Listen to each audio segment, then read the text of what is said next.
किसी राज्य में एक बहुत ही दयालु और बुद्धिमान राजा राज करते थे। उनका नाम विक्रम था। उनकी रानी का नाम मालती था, जो अपनी खूबसूरती और दयालुता के लिए दूर दूर तक प्रसिद्ध थीं।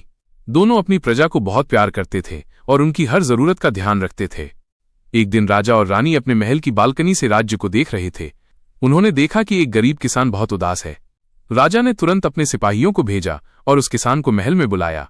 राजा ने किसान से उसकी उदासी का कारण पूछा। किसान ने बताया, महाराज, मेरे खेत में एक बहुत ही विशाल और अजीब पेड़ उगाया है। उस पर सिर्फ पत्थर ही लगते हैं, फल नहीं। इस वजह से मेरी पूरी फसल खराब हो रही है। ये सुनकर राजा और रानी दोनों हैरान रह गए। उन्होंने तुरंत उस अजीब पेड़ को देखने का फैसला किया। वे किसान के साथ उसके खेत में गए।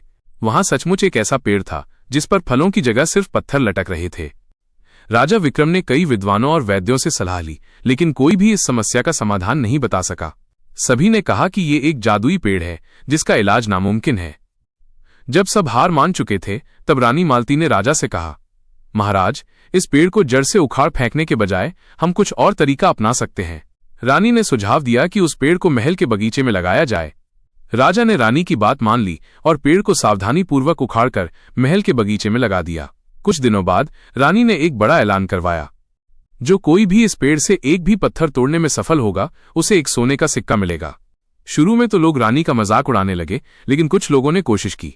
एक एक करके लोग पेड़ से पत्थर तोड़ते रहे और बदले में उन्हें सोने का सिक्का मिलता रहा। देखते ही देखते सारे पत्थर टूट गए और पेड़ खाली हो गया। अगले ही मौसम में जब बारिश हुई तो उस पेड़ पर नए पत्ते आने लगे और कुछ ही महीनों में उस पर मीठे और रसदार फल लगने लगे। ये देखकर राजा, रानी और पूरी प्रजा खुशी से झूम उठी। राजा विक्रम ने रानी से पूछा, प्रिय, तुम्हें कैसे पता था कि ऐसा होगा?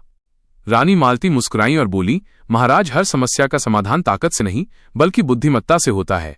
मैंने सोचा कि अगर हम इसे जड़ से उखाड़ते तो इसकी खासियत को कभी नहीं जान पाते, लेकिन जब हमने इसे फलने फूलने का मौका दिया तो इसने अपनी असली क्षमता दिखा दी। इस घटना के बाद राजा विक्रम और रानी मालती का सम्मान और भी बढ़ गया। उन्होंने साबित कर दिया कि एक अच्छा शासक वही होता है जो अपनी प्रजा के साथ साथ प्रकृति का भी सम्मान करे। उनकी इस कहानी को आज भी याद किया जाता है।